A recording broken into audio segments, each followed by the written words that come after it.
हम आपको लगातार अवध क्षेत्र के नतीजों के बारे में बता रहे हैं।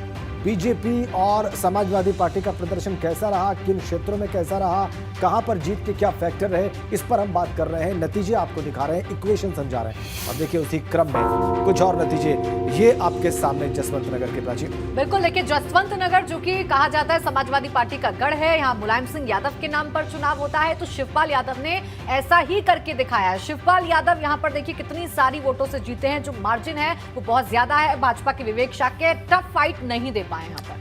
जीत का अंतर 90,979, लगभग 91,000 वोटों के अंतर से जसवंत नगर में शिवपाल यादव जीत गए। और लखनऊ कैंट में भी बहुत बड़ा अंतर रहा। ब्रजेश पाठक कानून मंत्री थे, देखिए उनको वो वोट मिले 1,08,147। उनके प्रतिद्वंदी सपा प्रत्याशी को वोट मिले 68,635 और वोट का जीत का अंतर था 39,512 वोटों का। बड़ा अंतर, बिल्कुल बड़ा अंतर है। और देखिए अगली सीट की अगर बात करें तो वहां पर भी आपको बताते हैं कौन सा प्रतिद्वंदी कितनी सीटों से जीता। कन्नौज सदर असीम अरुण देखिए प्रशासनिक अधिकारी थे, इस्तीफा देकर आए और यहां पर उन्होंने भारी अंतर से जीत दर्ज की है। हालांकि 6,090 वोट से जीते हैं, लेकिन एक असीम अरुण एक ऐसा चेहरा थे जिन पर दाव भारतीय जनता पार्टी ने लगाया था। अनिल कुमार दोहरे समाजवादी पार्टी के कैंडिडेट, जिन्होंने फाइट तो अच्छी थी लेकिन जीत दर्ज नहीं कर पाए। अनिल कुमार दोहरे के मुकाबले में कोई पॉलिटिकल एक्सपीरियंस नहीं था।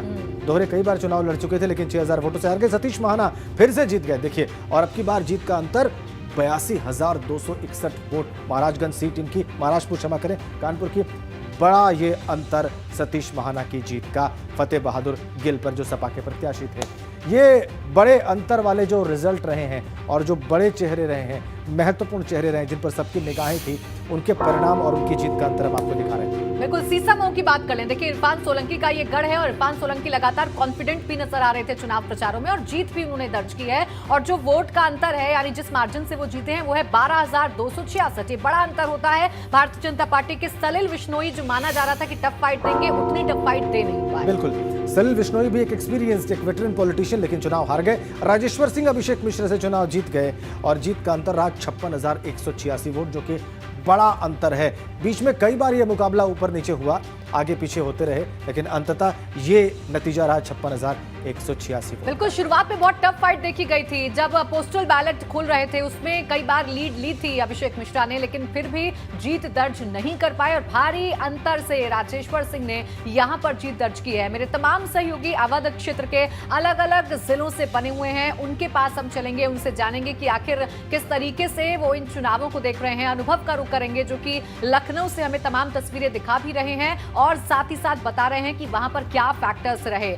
हम बात करें अनुभव अगर पूरे अवध की, तो चूंकि आप भी फील्ड पर रहे, लगातार लोगों से आप रूबरू हुए, सबसे बड़ा मुद्दा आपको क्या नजर आया जो समाजवादी पार्टी की साइकिल चल नहीं पाई और भारतीय जनता पार्टी ने कमल खिला दिया?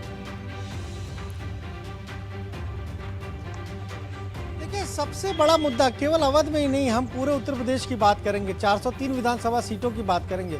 और कहीं ना कहीं जो कानून व्यवस्था थी, प्रधानमंत्री नरेंद्र मोदी का चेहरा था, राशन था, मुख्यमंत्री योगी आदित्यनाथ जो बार बार कानून व्यवस्था की बात करते थे, गुंडे माफियाओं के खिलाफ जो कार्रवाई थी, महिलाओं की जो सुरक्षा थी, यही 3-4 मुद्दे चले हैं। और ये केवल अवध में नहीं चले, वेस्टर्न यूपी में जाइए तो भी वहाँ ये चला, आप अवध में आइए तो भी यही हुआ, ब्रज क्षेत्र में जाइए यही हुआ, काशी क्षेत्र में जाइए यही हुआ, गोरखपुर क्षेत्र में जाइए, कानपुर क्षेत्र में जाइए, कहीं भी जाइए बस यही मुद्दा था। हम तो कुछ ऐसी सीटों पर गए कि जब हम लोगों से बात कर रहे थे, उनकी नाराजगी थी विधायक से, पर उन्होंने कहा कि भाई साहब जो काम ये हुए हैं, जो सुरक्षा है, जो राशन मिल रहा है, जो बिजली है, हम देंगे ही नहीं, हम लाएंगे ही नहीं।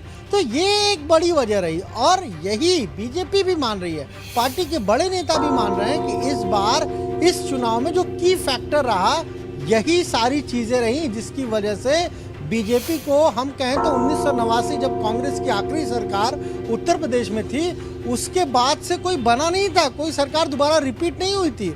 और इस सरकार ने, मुख्यमंत्री योगी आदित्यनाथ ने तो कई सारे मिथक तोड़ दिए।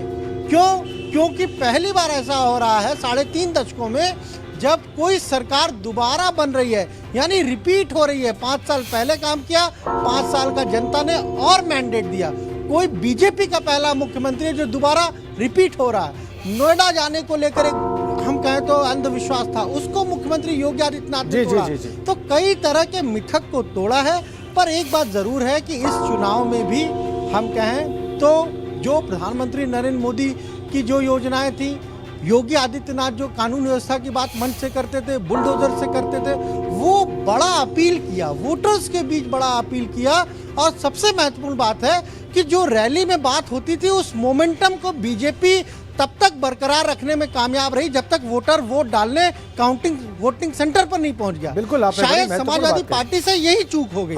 अखिलेश यादव की रथ यात्राओं में, जनसभाओं में भीड़ तो जुटी, पर वो मोमेंटम, वो पेस वो बरकरार नहीं रख पाए उनके कार्यकर्ता कि वोटर को ले जाकर वो वोट डलवा पाए।